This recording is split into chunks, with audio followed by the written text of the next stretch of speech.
Hey viewers, and welcome back to Let's Play Shadowrun Dragonfall, the Director's Cut. Well, we took care of Iger's business with the engineer, and now we're out to help Glory. Time to get in the van. Oh, wait, no, before I do that. Right, we have these DVD videos here. One more from Malite. The third DVD or the fourth DVD? A quick look here.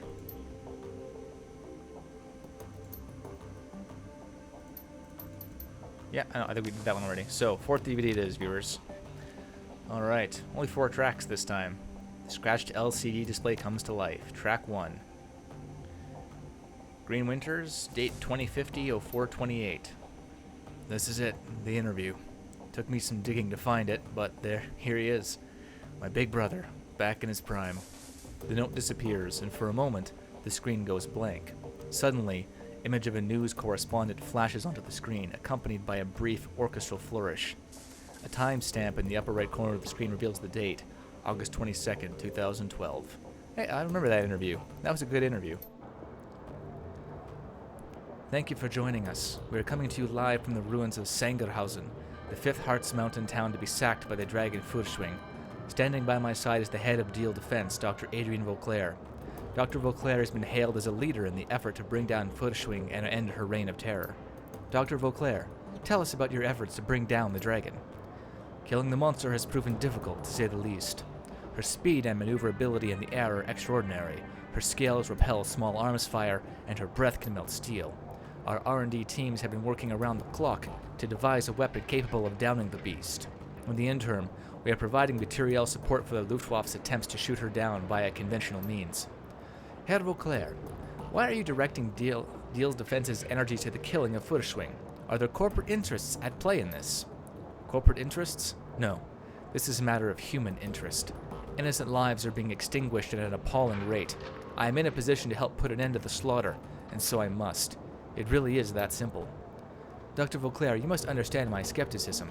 Our viewers aren't looking for a PR statement. They come to us for the truth. I'm afraid they don't have time to go back and forth on this. Your viewers can think whatever they wish. My concern is in helping the people affected by this tragedy. In that case, Dr. Vauclair, I thank you for sharing your valuable time with us. You're very welcome. To the viewers at home, stay safe and watch the skies. Salvation is coming. I promise. Again, that was Dr. Adrian Vauclair, CEO of Deal Defense. Dr. Vauclair is the chief architect of the military's current plan to bring down the Dragon Fürschwing. Stay tuned for more late-breaking news on the battle for the Harz Mountains. We'll be right back. Back to the menu screen. Green Winters, 2054, 1117. Holy shit. I just stumbled onto some of Adrian's old lab notes. I'm not going to say how I came across these. Someone might get hurt if the wrong people watch this. But I've checked them against some of Adrian's old handwriting samples, and they're legitimate. Holy shit, this is big. Alright, okay. Back up, slow down, breathe. He takes a moment to calm himself. Okay, so these notes, they pretty much confirm something that I'd always suspected. The Luftwaffe didn't shoot down Fürschwing. I mean, they tried. They pumped thousands of rounds into the air around her, and they lobbed rockets at her for months. Lost a lot of attack helicopters and fighter craft in the process. But none of those things were responsible for taking her down. The Dragonfall was caused by an experimental warhead, one that Adrian has Deal Defense think tank designed. I don't understand the science of it, not even a little bit. But from what I can piece together, it looks like they designed some sort of chemical radiological agent that acts on the metagene. I don't think that they fully understood what they were doing. It was 2012, after all. I mean, the process worked, but I don't know if they understood why it worked.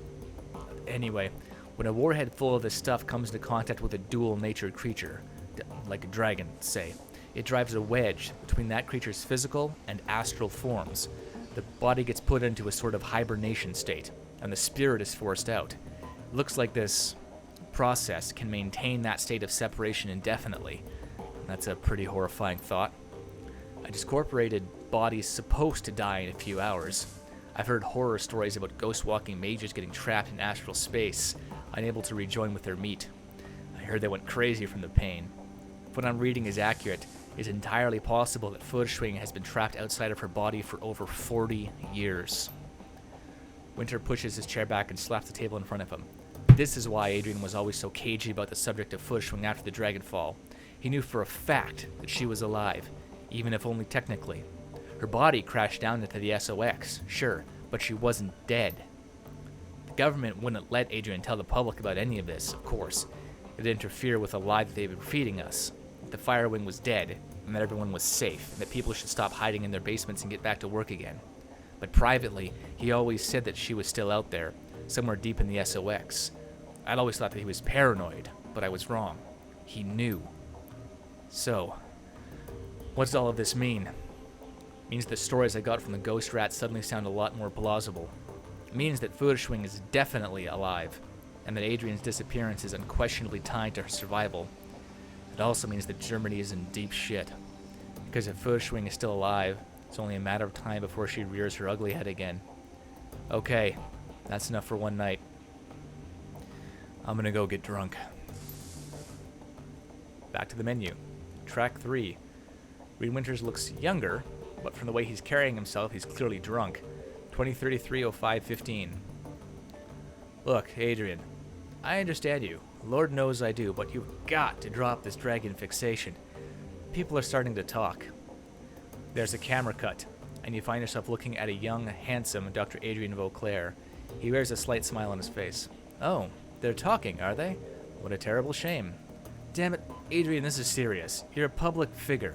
You could lose everything if you don't keep these ridiculous fairy tales to yourself. Hermie, my theories are not, as you call them, fairy tales. Dragons are real. I saved Germany from one. Have you forgotten? No, of course not. Everyone knows that you killed the fire wing. Stopped, not killed. Fine, stopped. Whatever. Winters swipes a bottle off the table in front of him, drains it, and drops it to the floor.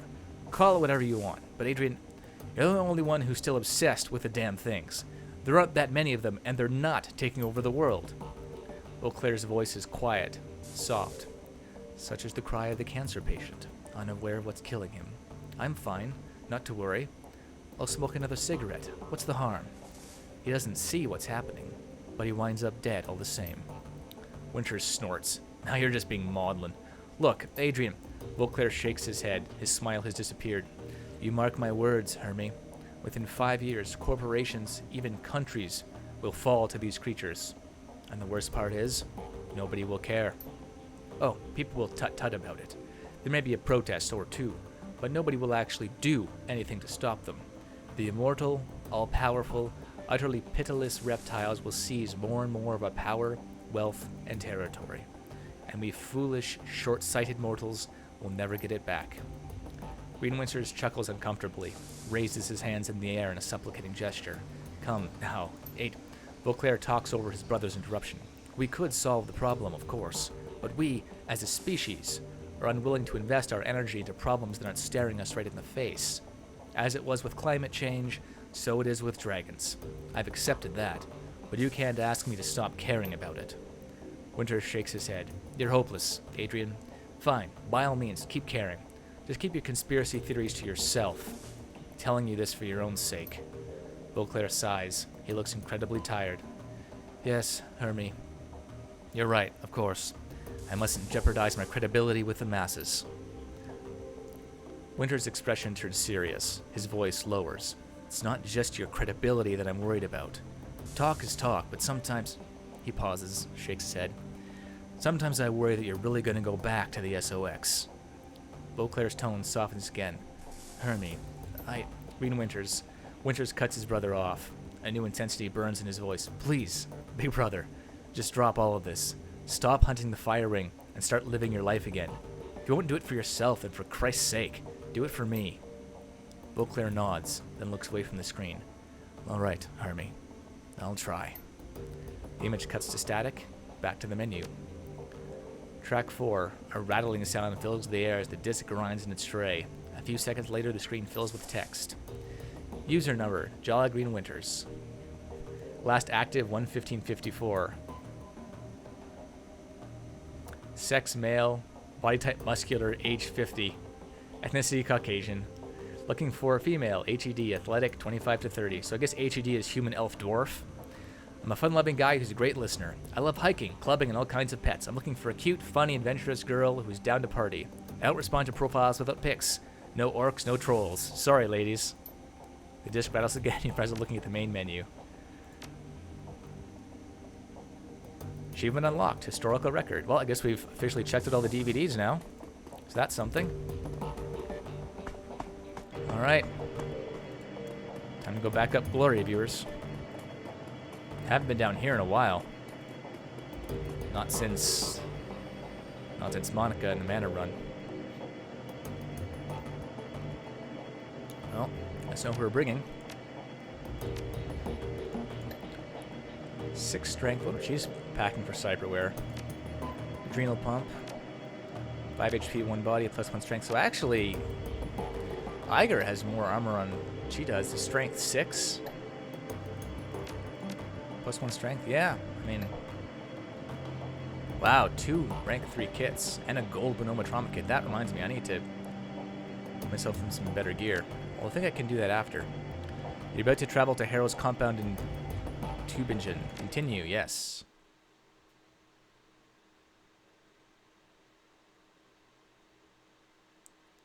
Oh, maybe I don't get to customize my gear. Feuerstelle. The drive from the Cruise Bazaar to the Shonen Forest was a long one.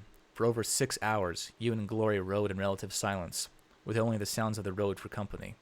Now you find yourself crouching in the woods, watching, waiting. Off in the distance, the rustic exterior of Feuerstelle looks curiously warm and inviting, but you know what's waiting inside.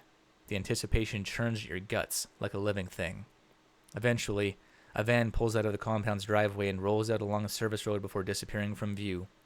Glory gives you a nod and begins to scramble forward. Harrow has left the building. It's time for you to make your way inside. Okay, good. Alright, so let's medkit up here. Do I have... Wow. So note to self, viewers, before the next run, buy more medkits. Yay, 1 medkit. Okay, I think we're good to go. Unspent karma. Oh, right. Okay, well, let's have a look at... Oh, right. No. We're saving for ranged combat. Okay. Exit that. The weathered edifice of Feuerstelle looms above you, dark and sinister in the chill night air. Despite the horrifying stories that Glory told you about this place, something about it feels strangely comforting. In the back of your mind, insidious voices whisper that you could stay here forever. Do you feel it? The lure of this place? Glory gestures with a limb of chrome and steel. When I was a kid, when I was whole, the pearl was irresistible. Yeah, I can feel it. It's almost pleasant? It's meant to be. That's how it gets to you. It worms its way inside of you, changes you, and you don't even realize what's happening until it's too late. She looks at you and her eyes are dark. When she speaks again, her voice is quiet but steady. You're going to see some terrible things here, Renarin. Feuerstelle exists to prey on the young, and we're going to have to come face to face with that. Are you sure you're prepared for this? When you say young, how young do you mean? I need to know what we're walking into. Teenagers mostly, 16 through 18, though there is the rare exception. So not that young then, not children. There was a time when Harrow played with luring younger children here, but he found them to be more trouble than they were worth. The younger the child, the more likely that someone might come looking for them. Better to stick with the lost, desperate souls who have already spent years on the street, the cast-offs that nobody cares about. Lord knows there are enough of them out there. So I'll ask you again, are you ready for this? I need an honest answer. Don't worry about me, I'm solid. She studies your face for a moment longer, then looks away. Good. You want to compare notes, make sure that we're on the same page? She nods. We save the street kids and runaways that are living here. We take them away from this place before Harrow can turn them into monsters. We keep them from following in my footsteps. Any suggestions on how we should approach this? Harrow keeps a shrine in the compound. It's the key to his control over the cultists. We're going to purify the shrine and break that control. And then we're going to lead these kids out of here. Okay, tell me more about the shrine. It's a lump of rock about as tall as I am, inscribed with runes and encrusted with bone. Its power comes from an entity that Harrow bound into the stone, something very old and very dangerous, a toxic spirit. In many ways, it is the heart of this place. The voices that you can hear, whispering in the back of your mind, those are the spirit's voices. It saps the will of anyone who sets foot on these grounds. We can't save those kids until the shrine is dealt with. They'll fight us if we try. I want to hash out a few more details before we head inside. That makes sense. If you have any questions, it'd be best if you ask them now. So how do we purify the spirit? Some sort of ceremony or ritual? Something like that. It'll be easier to just show you. I've got everything that we need right here. She passed the satchel that hangs from her shoulder. When the time comes, I'll conduct the ritual. But before I can do that, we're going to have to face the spirit on its own terms. And that's going to be dangerous, Renarin. Why attempt to purify the spirit at all? Why not just kill it? That spirit has its fingers in the minds and auras of every kid in this compound.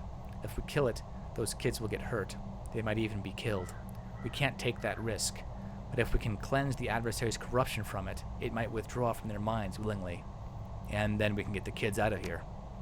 Exactly. If the shrine controls the people here, then how do you have anything to feel guilty about? Nothing that you did under Hera was really your fault. Her flesh flushes red, and she breaks eye contact with you. I wish that were true, but it isn't. Back before I ran away, Feuerstelle was nothing more than a cult of personality that revolved around Hera. He didn't need magical help to keep us here. We loved him, and we believed in his message. He created the shrine as an insurance policy. And you think that something changed, and that now he's abusing the shrine's power. She nods. Yes, and I think that my escape was the cause of that change. I know Hera. When I ran, I bruised his ego. His charisma and charm had failed him, and my disappearance rubbed his nose in that failure. He wouldn't be willing to chance something like that happening again, not when he had the means to prevent it. So the cultists here, they're like puppets? The shrine controls them? Not exactly. It's more insidious than that. Think of the shrine's influence as a drug. It lowers your inhibitions, makes you compliant. If you were to stay here for a couple of days, you'd fall in love with this place, and you wouldn't even know why. All of Hera's bullshit would start to make sense. You'd be happy. In essence, all of the street kids here are addicted to this place. That makes them a threat, yes, but it also makes them victims. Let's get back to talking about what we're going to do in there. Fine by me. Or, I'm good. I think I know everything I need to. Let's get moving. That as well. She nods, and the razors flick out of her fingertips. I'm with you. Let's do it. It's actually a pretty nice place. Got some generators, some lighting. Don't know what that is there. Van, some barrels. Hammock! Can't be all bad. They got a hammock. Alright, so let's see here. Alright, first room's nice bearskin rug. Wow. It's much bigger on the inside. Oh, hell. Hera's a Time Lord. Gloria, we have to leave right now. Also, I was just thinking, for confronting spirits, shouldn't we have, well, that's where we have to go, so let's go this way first. For confronting spirits, shouldn't we have brought Dietrich? You can hear a distant murmuring sound coming from inside the room. Voices, 3, maybe 4 people, all talking amongst themselves. You can't make out what they're saying, but one of them's voices sounds desperate. You've heard the tone before. It's the sound of a man pleading for his life. We should keep moving. Whatever's going on in there, we don't want to get involved. Sounds like someone's in trouble in there. I don't doubt it, but we can't do anything about that right now. The cultists in there have been brainwashed by Hera. Whatever they're doing, they aren't doing it of their own accord. After we purify the shrine, then we can intervene. But if we go in there now, they're going to attack us, and we're going to have to kill them. That's not what I came here to do. Do I want to learn more? Put ear to door. I'm not leaving without knowing what's going on in that room. You strain your ears to hear what the people in the other room are saying. As you focus, the sounds crystallize and become clear. You shouldn't have come here. The tools of government aren't welcome at Feuerstelle. You hear a soft sound. You recognize it instantly. A blade being drawn from its sheath. We have a use for people like you. Please, think about this. I have kids at home, not much younger than you. The voice is low and full of dread. I'm not here to represent a government. I'm not a threat to you. I was only doing my job. You're wearing a uniform. That makes you a tool and a pawn and our enemy. Hera said so. I'm just a park ranger. I'm only out here to do a wildlife survey. I didn't even know that you people were out here. But now you do. And if you leave this place, others will find out. You brought this on yourself. No, please! The voice dissolves into a long, piercing scream. Step back from the door. You're right. We can't afford helpless men. Oh. If I go in there, I'm just going to end up killing everyone else anyhow. So. Okay, well, you know what? Forget that. That's what's going on in here. I think maybe I should prioritize the shrine after all. Okay. Well, so much for that, I guess. The doorway shimmers with a faint red light. As you approach the door, you can feel a squirming sensation in the back of your skull. Your limbs begin to get tingle, then feel heavy. The closer that you get to the doorway, the more of a struggle it is to continue moving forward. It feels as though the strength is being siphoned from your body. I'll step back. As you step back from the door, the crawling sensation gradually recedes. A moment later, the strength returns to your limbs. Glory stares into the light, frowning. The shrine room is through here, but this barrier wasn't here before. Harrow must have warded the doorway after I ran. Fantastic. Now what? The ward is like a lock. There must be a key. Back when I helped Harrow run this place, he and I were the only ones allowed in the shrine room. So we look for whoever has taken my place. That's where the key will be. How do we know who that is? It'll be a girl. Harrow would never take a male as his second. He wouldn't want the competition. And her hair will be fire red. It's a sort of insignia of rank within the cult. A girl with red hair. Got it. Well, that's easy. Well, let's go up this way. More bearskin rugs. It's very actually kind of old-timey in here. Okay, here. What do we got? Terminal. Password or decking or... This appears to be a standard terminal. A login prompt glows on the screen. Decking 5. Again, like, I don't mind when decking is an option, but it sucks when it's the only option. Let's check out the book. Large book. Large book. An ostentatiously large tomb sits cradled on this pedestal. The paper is robust and fibrous, and the binding has been expertly stitched. A steel plate running along the book's spine anchors it to the pedestal. Glory stares down at it, frowning. Harrow's manifesto, the handcrafted line of bullshit that he feeds to his initiates. We all ate it up with a smile and came away convinced that he was a genius. She leafs through the pages with an articulated finger. Looks like he's expanded it over the last few years. It's at least twice as thick as it was when I lived here. Maybe there's something in here we can use. I wouldn't want to hang around long enough to find out. This is Harrow's personal library. He used to experiment in here. There were dangerous things in here, Renarin. Sick things. I was never allowed in the room without Harrow. Nobody was. He said that it was for our safety, and I think that he was telling the truth. She pauses. I feel uneasy being in here. I don't want to stay any longer than we have to. I've been on edge since we came in, but that doesn't change the fact that we should learn what we can. All right, I'll watch your back, but try to be quick. Leaf through the beginning of the manifesto. You flip through the early pages of the manifesto, find what looks like a good place to jump in, and start to read. Oh, this might be long, viewers, so hang on a second. Okay. Harrow's manifesto. When I first set out on the path to free living, I realized that I'd have to rethink all of my earlier assumptions about life. I'd have to question my own values and beliefs, and I'd need the strength to trust in the answers that came to me. The prospect was daunting, but it was also necessary. The road to true freedom is paved with unanswered questions. After all, you can't learn to be free from a book. The answers won't come from a Bible, an instruction manual, or a code of conduct. If you don't learn that, you'll never break your chains. The path to true freedom is one that each of us must walk on his or her own. What makes life worth living? What in life is truly valuable? And what is the dross that can be burned away? I spent weeks dissecting every aspect of my life to find the answers to these questions.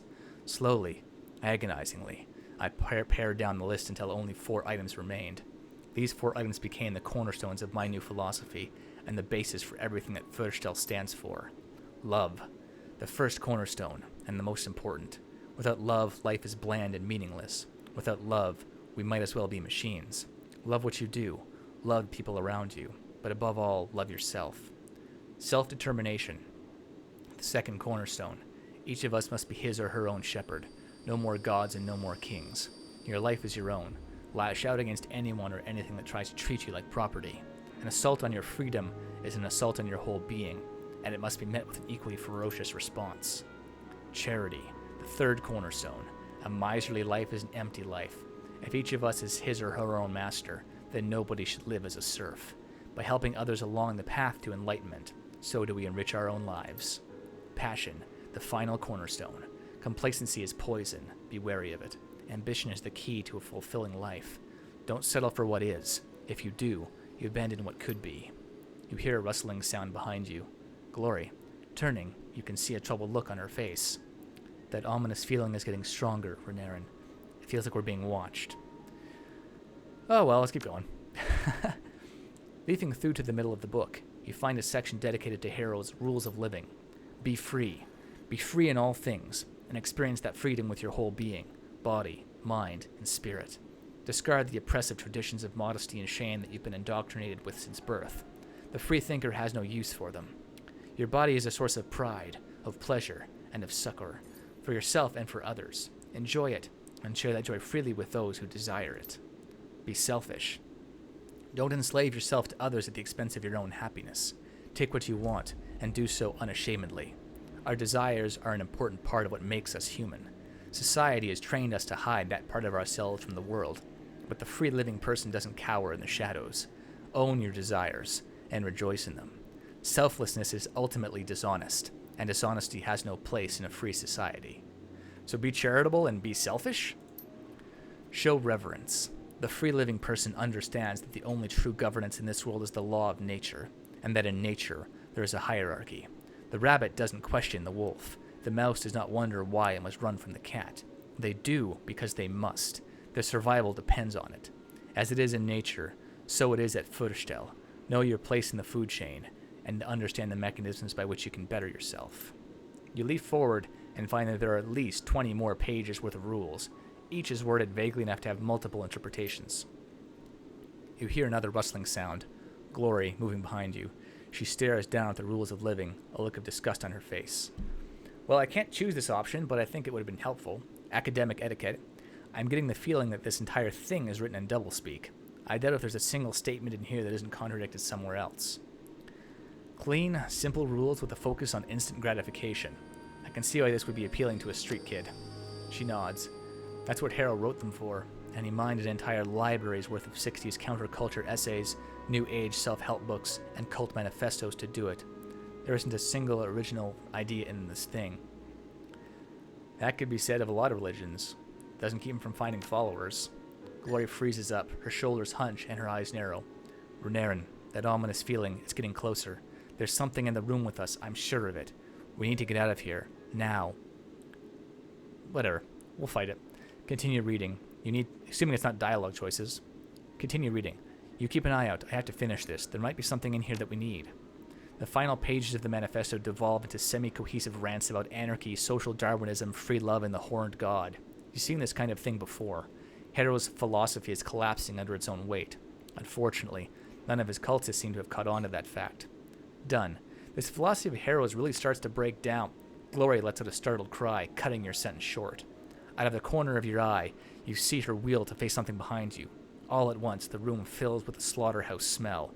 A smell like blood and bile and feces. The stench of an abattoir. As you turn, you catch sight of something sliding into the world. It looks like a charred man with a pair of tortured faces where its shoulders should be. The thing burns like a Roman candle, spitting white-hot sparks in a fiery plume. An oily substance runs down between its dangling legs and spatters onto the floor, and where those drips land, they burn. Renarin, look out! Seeker, 40 HP? Wait, flanked? Well, this is probably going to wake up the whole place, but whatever.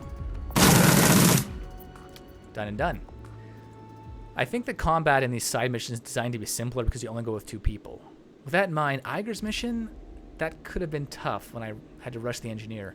Anyhow, the body of the thing that attacked you begins to dissolve at the moment of death. As you watch, its tissues break down to a growing slick of bubbling pitch and rendered fat. What the hell was that? Something from another place. Glory stares at the remains of the creature, now a dark stain on the library's floorboards. Like I said outside, the boundaries between the physical world and astral space are weak here. Things can come through. A headless abomination just pissed lighter fluid onto the floor and tried to burn us to death. I think that things come through is underselling it a bit. She shrugs. Semantics. Yeah, can we please get out of here before it happens again? Yeah, good plan. So, oh, terminal. But I guess I can't really do anything with that, can I?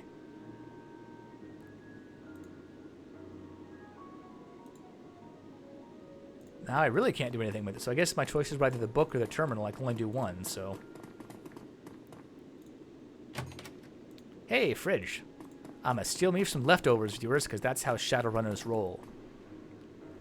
As you open the refrigerator door, a whiff of ammonia sticks in your nostrils. Watery light glints off of the door's polished interior. The fridge is stacked full of large plastic bins, all tightly sealed and neatly labeled. It's hard to tell through the opaque plastic, but they appear to be full of meat. Inspect the containers. You pop the lid off a container to take a closer look. The first thing that hits you is the smell. The meat in here is beyond rancid. White mold frosts the inside of the bin. That's all you can do to keep from gagging. As you rush to put the lid back on, you recognize a familiar shape in the rotten meat. A mangled human hand. What the hell is this, Glory? Glory's voice is flat. Ritual supplies. The adversary prefers them aged. Harrow teaches all of the initiates how to do it. How to harvest the meat, how to store it, how to label it. Nobody likes doing it at first, but you learn. By the end, it doesn't even bother you anymore. Glory, did you ever do this? She fixes you with an emotionless stare.